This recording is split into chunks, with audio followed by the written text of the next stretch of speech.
Welcome to For the Sake of Heaviness. My name is Merciful Mike, I'm Butch Balich.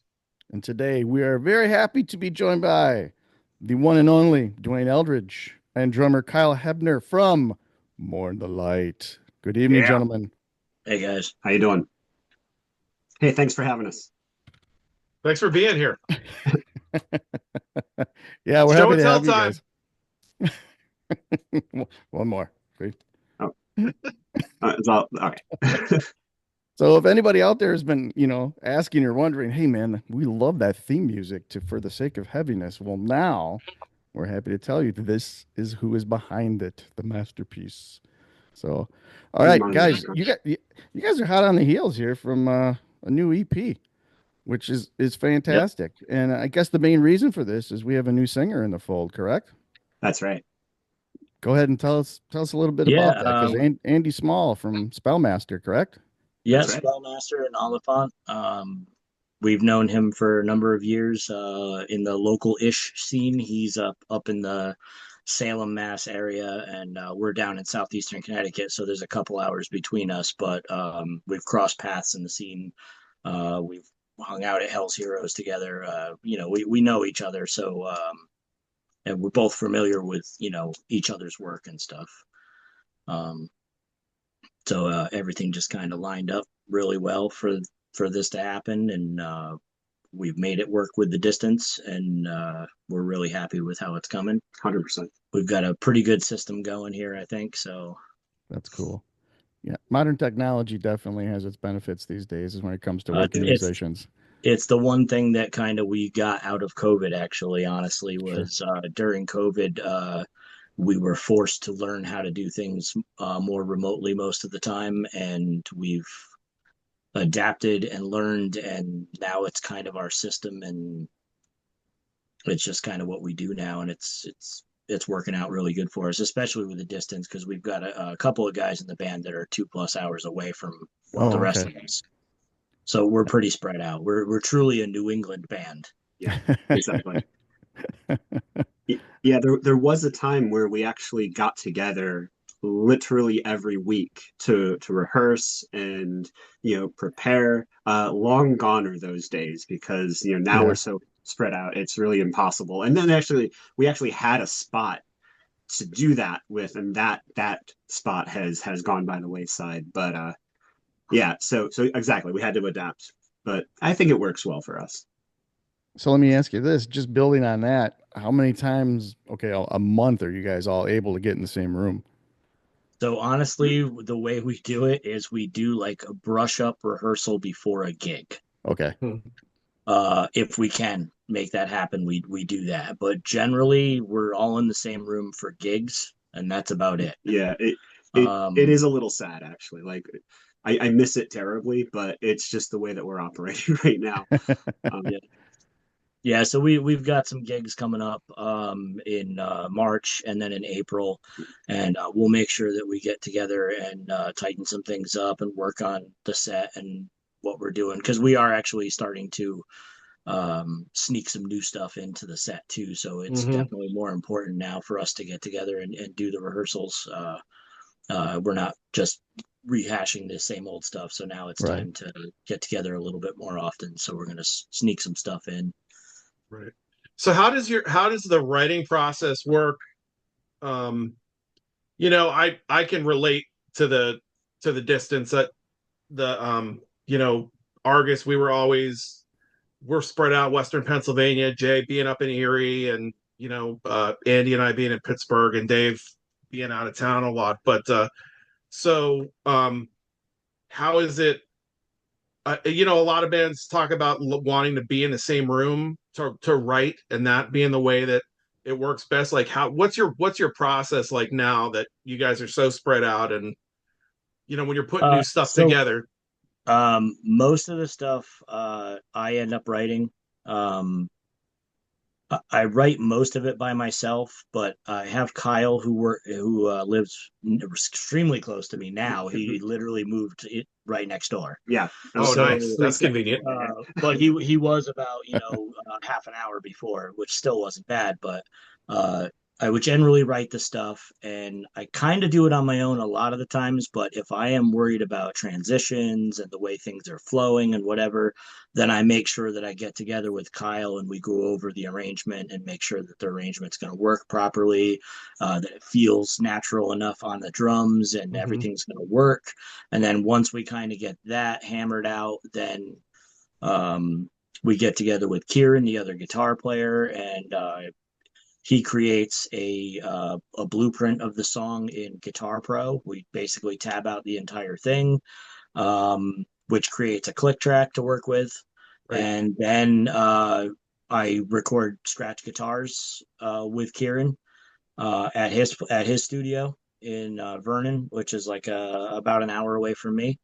And once we do that, we send the files to Kyle, and he works with and writes his drums, and then he demos in his house the drums on an electric kit just for demo purposes. Hmm. Right. And then that goes to our bass player, who is now set up remotely to be able to record bass lines and demo stuff on that. Nice.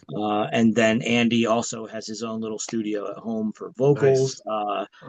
Autumn has her own uh, studio kind of set up at home for keys. And we just kind of go around and get all that stuff going with the demo. And uh, then we do it for reals. And right now, for real used to be studios. We used to go out to the studios and stuff, but we paid attention. We learned a lot. Got a lot of our own stuff over the years, and we are now finally at a point where we're recording, engineering everything on our own, Oh, and that's great. then we're just getting we're working. We've been working for a while now with Jack Costo from Seven Spires. He does all of our mixing and mastering for us, and we have a really good relationship with him, and he's really helpful. He's been super helpful part of the learning process for us as well. He's kind of like holding our hands, a little bit. If we have questions or we're not sure what the best way to get certain sounds or certain things, he's been really awesome about helping us out with that. That's awesome. Nice. So speaking of the recording, you guys have put out several singles, a couple of EPs, the full length, which right over my shoulder here. Thank And you. and now the new EP. Now I'm assuming we're gradually working up to another full release, Yeah, so correct? we have another full length that is about 85% recorded. Okay. We're just we have two more songs for vocals, one more song of bass, and uh, Autumn's got to get keys done on a bunch of stuff. But we're almost there. The whole idea behind this EP was we didn't want to have a bunch of time go by. We wanted to, because we know this process takes more time, and then Sure. lining up with whatever label and stuff decides to do with the release date. Right. This could be a while before it finally hits. So we wanted to get something out, and we wanted to introduce our fan base to Andy as our new singer.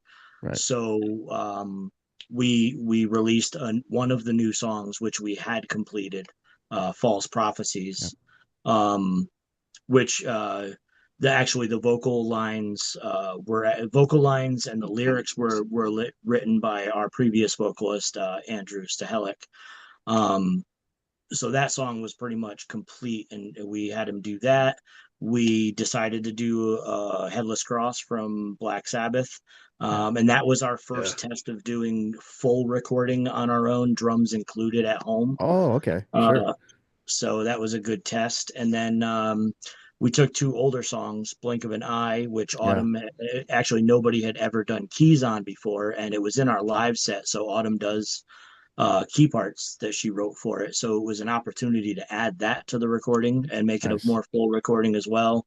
And then We Are the Light, a newer song that was on a split That was a with our four-way friends split, Ice right? Owl. Yeah, yeah. Ice Owl, Arch Druid, and High priest. yeah, there's a High Priest, Yeah. not to be confused with the other High Priest. This one's Yeah. from Canada. Uh, it's a two-person Doom project. Um, and then so we put that out, and we decided to throw We Are the Light on that because it hadn't gotten a label release yet, Right. Hmm. because we did that independently. So that's the four songs that we decided to put out. and just kind of introduce everybody to Andy and give them a taste of what the full length, has in Yeah. store for people while Right. we finish it up. And then on the other side of that too, I have way more than another full length written Yeah. and Oh, sweet. being demoed right now. So You should see the group chat, the threads where Dwayne's like, I've written another song, and our bassist Bill is like, no, I'm not done with the other songs yet. Give me a It's break. it's just a machine. He's a machine. That's awesome. That's awesome. Um, so you guys started using, I mean, you started out with the traditional setup, with the two guitars and and then you added keyboards around 2022, correct? we actually, if we go back to the beginning, this started out as a trio. Right. It was me on vocals and guitar, John on bass, and my friend Greg Gates from Bury the Needle on drums. Hmm. And very quickly after we formed and had some songs written, we did a 3-song EP, which is the Way to the World EP. And I decided that it would be better to get a singer and me just concentrate on guitar. So right Right. before we finished that, we auditioned and we got Andrew Stahelic in the band. He did his vocals on the EP, and then shortly after that, my drummer uprooted his whole family and moved with a career opportunity down to North Carolina. So Kyle jumped in as a temporary replacement, and long story short, became a full time replacement. That And is how that works. It is. It wasn't until we recorded "Suffer, Then We're Gone." We recorded the album and got done with it, and because of all the guitar parts that I did, the harmonies, the solos, the stuff, whatever, we just decided that playing that stuff live had to be two guitars. Right. Okay, Sure. gotcha. So Kieran was a friend of ours locally, and he was literally the first person I thought of. We asked him about it, and he joined, and it's been great ever since. But yeah, so from then on it was the two guitar thing. We on Suffer we did have a guest keyboardist Hmm. for 2 songs. Mhm. And then moving forward now, when we added Autumn to the band, now we have the full 6-piece, full time, Yeah. full complement of all the instruments on everything now.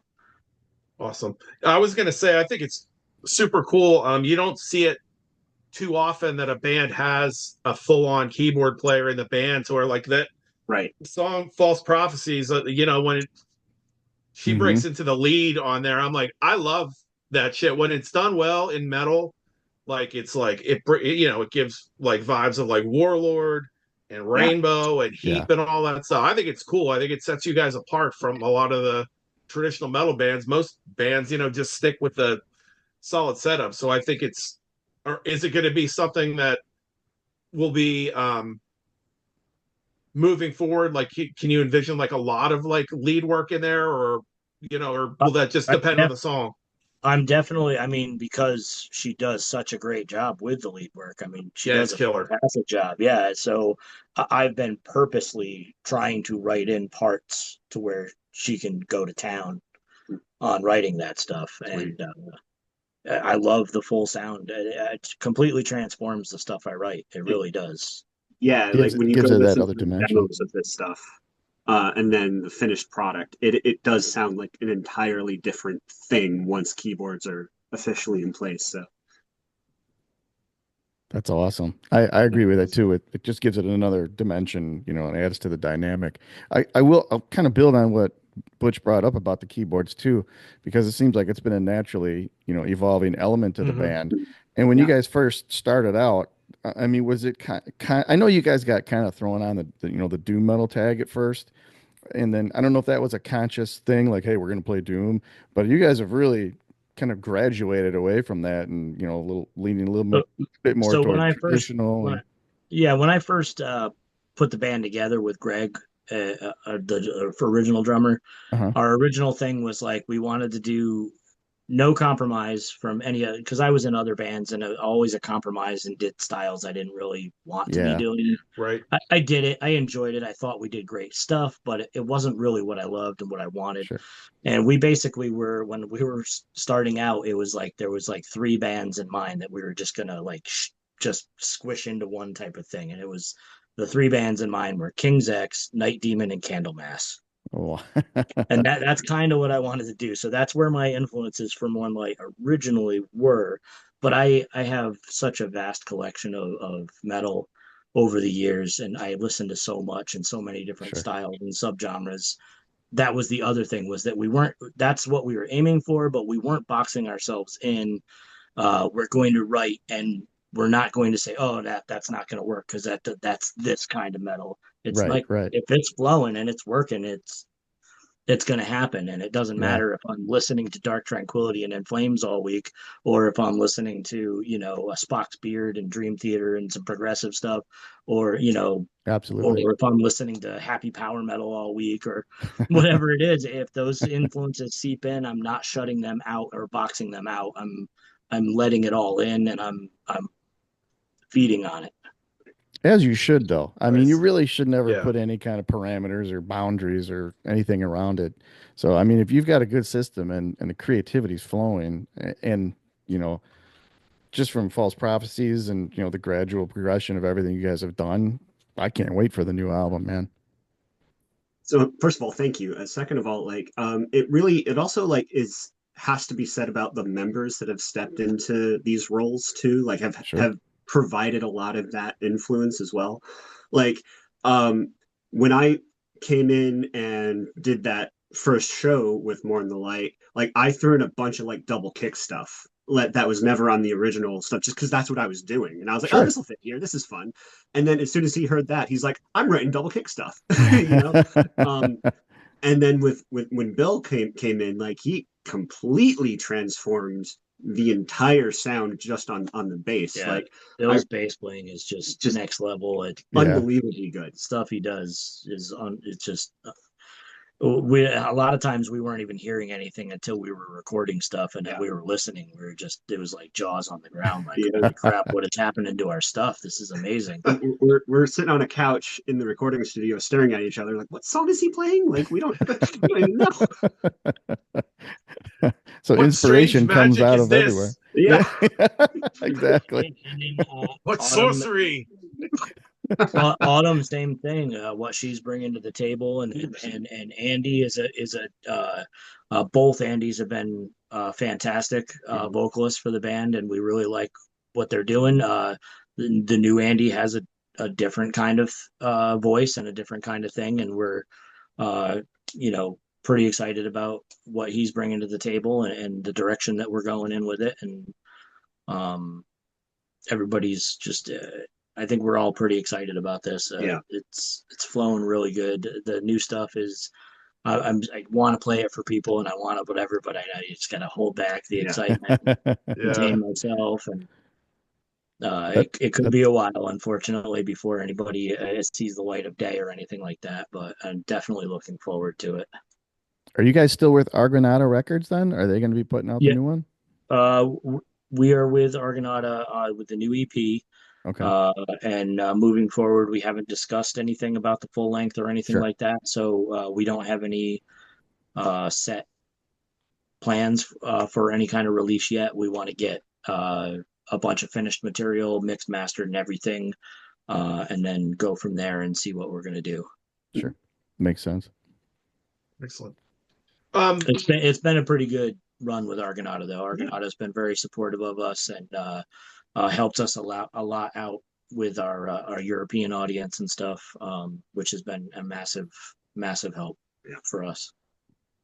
Yeah, I mean, definitely having inroads in that market over there is important for, metal bands because you know, just how it is. I mean, they just love I mean, I always feel bad saying Yeah. it I know. because I people in know. America love there are people in America that love metal. I get it, but there's something about that European market where they just eat this kind of stuff up, Yeah. and it's like, perfect to so having like someone like Euro over there being able to Yeah. target your music in there is great. Yeah, And, it's been a good relationship. It's been fantastic. and very specifically, the type of metal that we play is very marketable in Europe. So yeah, it's like I said, very nice to have Yeah. some foothold over there. Yeah, we still bring some doom to the table, so we still kind of fit with it, but we have definitely, like you said, we veered off of the doom quite a bit. It's still there. It's Yeah. just not as prevalent as it was on the debut full length. So Right. I do want to put this caveat in there. So it's a little bit of a point of contention with us within the band because we keep seeing like Doomsters from Connecticut. It's like, so Yeah. when was the last time we wrote a proper Doom song? you know, Yeah. like Yeah. 6 years ago, maybe. Like, yeah. I know it. That is unfortunate though, because a lot of bands do get pigeonholed and painted into that corner, and they're not allowed to spread their wings in another direction or anything. So, yeah, Well, I just mean, it's definitely a little bit in part that myself and my friend Scott, we did the New England Stoner and Doomfest. yeah, sure. So we did that for a few years. Are we speaking And of more, Scott Harrington? yeah, yeah, Scott, Super dude, man. Super guy. yep, he's our guy. yeah. Yeah, We did that. We went out to Texas and did it. We did a tour, and we went out to Texas for the Stoner Jam in 2019 also, and we were doing definitely a more doomier sound early on and stuff like that. Yeah, So that's kind of where people first discovered us, was from that whole doom thing, and the fact that we do still sprinkle quite a bit of it in here and there. sure. mhm. Still keeps that doom label. But every time I write a press release or some kind of thing that I'm sending out to somebody to use, I'm trying to get further and further away from it. Yeah, yeah. So let So me ask you this, and kind of building on that, when We Are the Light, you know, came to Yeah, yeah, fruition, were a lot of people like, "Whoa, okay, this is definitely going in a different direction than I expected." I think yeah, so. And I think a lot of people, again, we're starting to try to market outside of that Doom audience, and Yeah, when we're marketing outside of that audience, a song like "We Are the Light" works really, really good. yeah, But to somebody who says, Doom band, I'm going to go check this out," and that song comes on, they're going to be like, "What the hell?" right, See, right. I was a You know? total opposite because as soon as I Oh, heard that for the first time, I was like, "This is a jam." Oh, I thank you. really, really, I was really drawn to that. So I enjoyed that right out of the I gate. was specifically writing influenced by like the 80s movies montage style soundtrack music, Yeah. that kind of thing. Doing it in our way, but doing that whole 80s, that's where the influence came from, the movie soundtrack of the 80s type Sure. thing. I think one of the first times we played that song live, it was Andrew Cagna, whom you had on your Yeah. show last week. Yeah. He uh, he was in the audience because we were playing with him, and he came up to Dwayne after that, and he said, "Write more songs like that. That's your breadwinner right there." That sounds like Andrew. Yeah, and we were like, "Yeah, yeah, seriously, that's a good song. I like it." I'm gonna pull this up one more time here. Oh, please, yeah, Let's talk about artwork because you guys have some really awesome cover artwork for, the full lengths, the EPs, everything. Are we yeah. using the same artist for all of this? No, it's definitely been a mix of artists over the years. Our logo is done by an Indonesian artist, Diko Nursihara, and he's also done several of our single artworks for like Blink of an Eye. I'm looking around the room to my art stuff. Uh, a few other songs. He's done the single artwork for as well. He's done a couple logos for us. He did our skull candle logo, all that Yeah. stuff. A local artist did our Carry the Flame stuff, a guy that I actually work with. So he did that one. And then being a Haunt fan, we reached out to Brewmaster Visual Decay, and he's the one that did the Suffer Then We're Gone artwork. And Okay. also, so a couple of different single artworks that we have was also done by him as well. And then we've worked with Jim Clegg, who's a local from the band Turkey Vulture. He did our Death is Lurking, which was our Oxblood Forge split that we did. Okay. Um, and then we've also worked with See who else. I do so much art. I've worked with so many different ones. The new artwork is from a company, Dissonant Ink, out of Argentina. Um, I've gotten a couple of pieces for them for single stuff, and I actually got this artwork for a single at the time.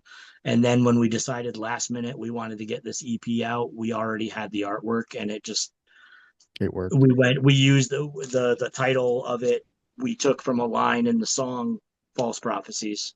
The Okay. magic is calling. It's actually a line from that song, um, and that's how that all came together. But yeah, we've also worked with Erica Furr for artwork too. She's done some of our inlay artwork and a couple of designs, badge logo and that kind of stuff too. So several artists over the years. For sure. Oh yeah, and Stare into the Face of Death was David Paul Seymour. Oh, okay. Yeah. That's good. So You guys are kind of kind spreading it around. yeah, kind of all over the place. I've got some other artists that I'm really interested in possibly working with in the future, but we haven't really gotten there as far as what we're going to do about the full length because we don't have a title for the full length yet, or a theme to what the art should look like or Right. anything like that yet. So, but I do feel artwork's pretty important. It's got to catch the eye. Oh, for sure. Absolutely. I don't know how many albums in my life I've bought just because of the artwork. You know, Right. We're all guilty of that. Yeah, especially. Go ahead. Sorry, go ahead, Kyle. All right. Well, I was like, especially all of us from our age who grew up pre-internet, right? Like Yeah. even Yeah. I had a period of time where I was going to record stores and just flipping through things and saying like, okay, that's for me, right? Like Obituary, right? Those album covers just caught Yeah. you so Yeah. like you had to have it, right? yeah, I remember the first album I ever bought, um, solely for the artwork. I think was something with This Way Comes from Iced Earth. I had no idea who Yeah. they were, and it just come out. It was like at Strawberries or some record chain that I was at, and Sure. I saw it. I think I bought Cradle of Filth's Cruelty and the Beast the same day, probably for the same reason. Yeah. Didn't know either band. But You you're know, like, this has got to be good. I'm pretty That's sure I did that with Amorphous Tale from Tales of a Thousand Lakes. I'm Thousand pretty Lakes, sure yeah. I bought that because of the artwork as well. Yeah. Yeah, that's exactly what I was going to say. What Kyle said. I mean, I can't tell you how many records I bought, like Fate's Warnings, Awaken the Yeah. Guardian, and Trouble's Run to the Light, Candlemass Nightfall. Like these are Yeah. records that, Yeah. You'd go to the store, they'd stand out to you, you'd pick it up, flip it over, like, oh, that looks like a metal band. Like, what shirts are they wearing? And they're like, and Yeah, then you're like, oh, that's metal.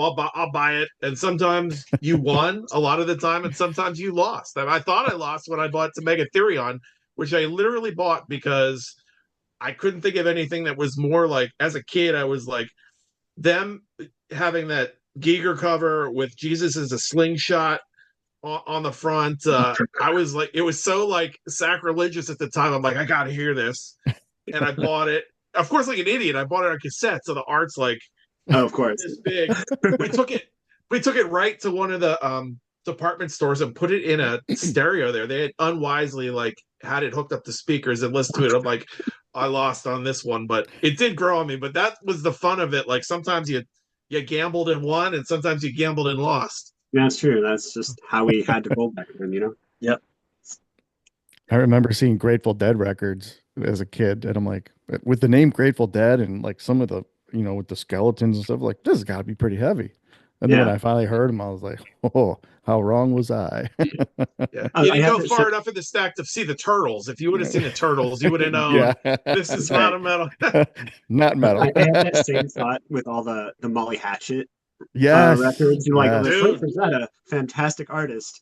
Like, I have his paintings on my wall, but no. Didn't come close to what you were hearing. I up mean, there. I love them. I love them, but they're the best example of the record, other than Meatloaf Bat Out of Hell as well. Yes. Yeah. Best that too. examples of the cover does not match what's inside. I mean, they're Right. pretty. Molly Hatchet's pretty hard rocking for a southern rock band, but For you look sure. at that, you think like Yeah, metal. I'm thinking, like thinking Iron Maiden. I'm thinking, Wow, these Yeah. guys Manowar's brothers. Manowar's brothers. Yeah. Yeah. Loincloths for everyone. So So what are your plans for this year for gigging, and you have any plans to get over to Europe at any point too? We'd love to get to Europe. It just has to line up and work. And we're all old dudes, and we all have houses one our singer's got a family, Yeah. and Cats and dogs. cats and dogs, and all Sure. sorts of stuff. And so it has to work for us. We would love to do it. We hope that it does happen. To be fair, we're gonna make it happen one day. Yeah. That's good. That's the reality of it. But yes, it has to, like, the things have to line up. It has to make sense. In the meantime, we look for festival opportunities here in the U.S. and we do a little bit of local stuff here and there. We try to limit it so we're not saturating. Right. We do a couple Connecticut shows a year, a couple Rhode Island, a couple Massachusetts, hit New Hampshire. And then outside of that, we try to venture out on the weekend warrior tours Right. and do something in Pennsylvania or Ohio, Baltimore, wherever. We've got, let's see, our next gigs coming up are March 22nd, a stacked lineup in New Haven area with Bone Church, Spiral Grave, Entiero, Thunderbird Divine. So that's pretty cool. And then we're doing Nice. Lowell, Mass, which is up towards New Hampshire, in April. And that is with Candle Mess, which is a Candle Mass tribute band. Candlemass. Yeah, we've confused Yeah. everyone with that. Yeah. I had to add that Candle Mass tribute band because everybody's like, "Hey, congratulations on the Candle Mass gig." No, it's Candle Mess. Our friends in Arch Druid and our friends in Unknown from Connecticut. So we're playing those, and then we have plans for later this year to venture out into some areas that we haven't done before. We will be hitting Ohio again, which we've done several times, but it's on our way out to go to Kentucky and Indiana and possibly another show looping up some or whatever. And then we're hoping to plan another Canadian run soon too. Yeah, at some point. Yeah. But it's all like weekend warrior stuff. We go out for 4 or 5 days, come back home, go back to work, do our thing. Right. Very cool.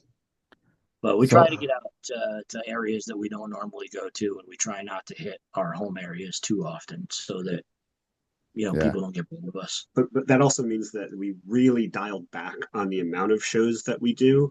So when we first started, it was go, go, go, super busy. Every weekend we were doing something. Right. Yeah. And now it feels like I have way more time than I know what to do with, which is and now that gives me way more time to write, which is why I've got all this material backing up all over the place. Yeah, it's just piles of riffs, in the corner.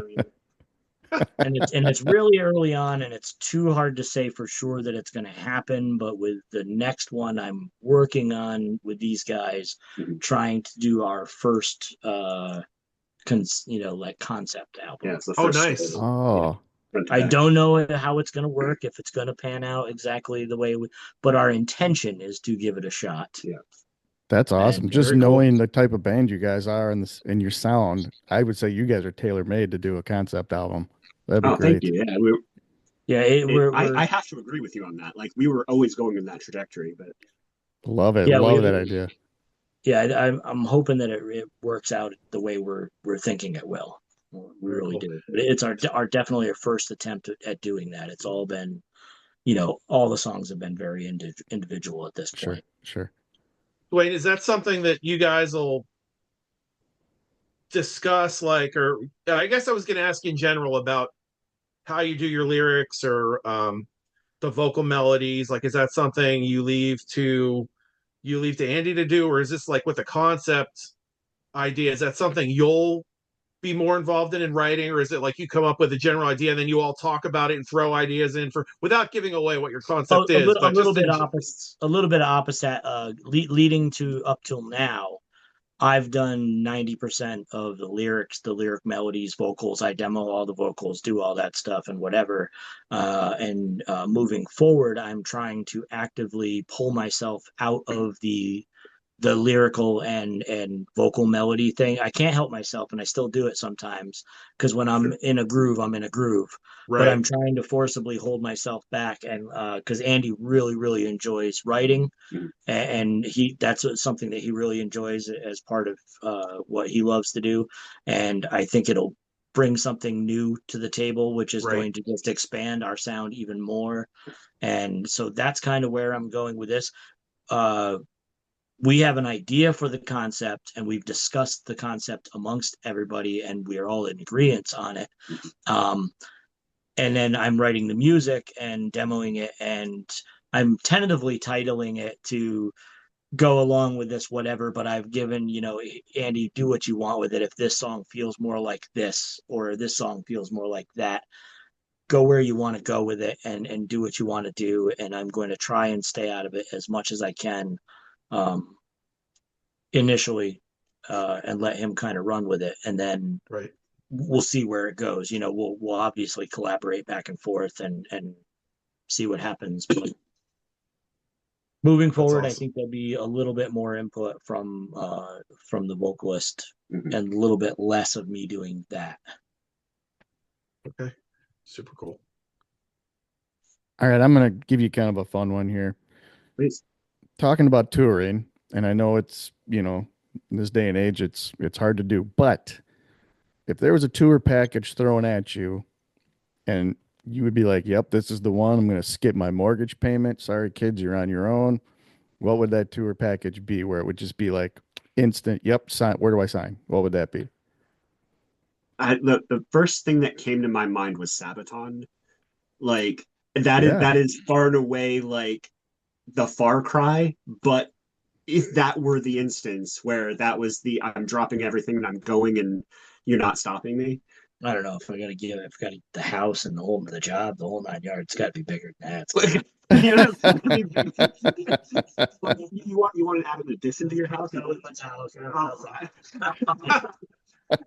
I mean, that would you can't say no to that. That would be the There's yeah there's so many bands that yeah I would love to do some kind of a wonderful run with, either here in the United States or in Europe or sure, wherever. sure. It would be awesome. There's so many bands, so many different genres to straddle there too. right Yeah. Like, Oh yeah. because we could go out with Dream Theater and then come back and go out with Obituary, right? Like Right. we could do like we Yeah. could straddle that line, I think, you know? yeah, That's nice to be able to do that though. To have that choice, you could straddle either way, and go out Yeah, with different genres and you would fit in just fine. yeah. Maybe okay. Obituary is not the right thought for No, it's that. a, We have it's a a little, little bit too much. I just throwing out names and I was like, that's probably not gonna work. But I think some crossover there. Definitely try to your earlier stuff has a couple songs where we did, yeah. but Oh, we could write a few. That would Cool. I Just get have it. them in I your get it. pocket in case you play with Obituary. Just like right. the That'll happen. All right, Butch, well, you got how's any other? Oh, go ahead. Go well, I ahead, was Butch. just gonna ask in general, like how is the scene up there in general, the New England area, like in terms of like the number of bands, the kind of bands, like there, And, there's quite a few. yeah. There's a lot of let's see, there's definitely quite a few doom and stoner bands up here. There's a lot of independent, like indie rock style stuff up here. Mhm. There's still some new metal stuff popping around. There's not a ton of traditional metal bands, but there's some really great ones spread out across New England. Boston has a shit ton of amazing Just Yeah. bands. all genres that you So want. many good bands, from gothic rock and metal to traditional metal to death metal to just there's quite a bit. Rhode Island's got a pretty good scene. Providence area, Boston, Worcester's got Ralph's Rock Diner, which is a poppin' place for underground metal and stuff all the right, time. Mhm. Connecticut's got a couple of clubs they're carrying the torch and stuff that do a lot of stuff. Connecticut, right here, I mean, there are bands like Bone Church, Pentagram, Versa, um, Fires in the Distance, there's quite a few really good bands in this scene. Anti-Aero, New Hampshire and Vermont's got a few that we're really into as well. Scuzzy Yeti's up there. Those guys are Arch so Druid. That's a great Great name. Scuzzy Yeti. I love that. yeah. Yeah, there's definitely a lot. Ice Giant and Yeah. out in Massachusetts, Averse. There's a lot of really good bands up here, So many. and there's definitely plenty of places to go see live music on a regular basis. You Right. might have to travel an hour or two to get to it sometimes, but there's definitely a lot of stuff happening on a regular basis up here. Nice. Hands in hand with that, how is the scene in terms of like record stores and that, independent kind of stores that support bands like you guys, put the stuff out in the that you can Yeah, sell your stuff through? There, Good here in question. Connecticut, there's Red Scroll in Wallingford, which is a pretty large, like warehouse style record I was store. there once. It's a great store. Yeah. That's a good one, Yes, yeah. they specialize in a lot of underground stuff, really good stuff. We've got a number of small mom and pop ones spread out. Vernon, there's a couple. There's one in New London called Telegraph that I go to pretty regularly. Not a huge metal selection, but a decent one. Armageddon is probably my favorite in New England. That's out. There's one in Providence and one in Boston. Hands down, the best metal record store I've ever been in my life. Oh wow. I have to go there with a lot of money, or I'm just going to be teasing myself. I've got to go there with several $100s for sure each trip. So they're sending you Christmas cards, is what you're saying. Armageddon Shop, yeah. Look, if you look them up online, they have an online distro as well, and it's pretty massive. And that's literally it's pretty much all they do. There's no combing through stuff to get to metal and stuff like that. Yeah. It's Oh, okay. metal, punk, it's just underground, like heavy and whatever. It's awesome. That's the place man, to go here. Yeah. That's awesome. That sounds like that might be the kind of place that would break my marriage up. If you are ever up here in New England and stuff like that, which you are coming up soon, right? Yeah, in June. Yeah. So in June, it's from Ralph's. It's probably a half an hour to get to Armageddon. Yeah, give or take. Maybe a half an hour away from there. Guess I better save my money. I was There you just go. gonna say. Oh boy.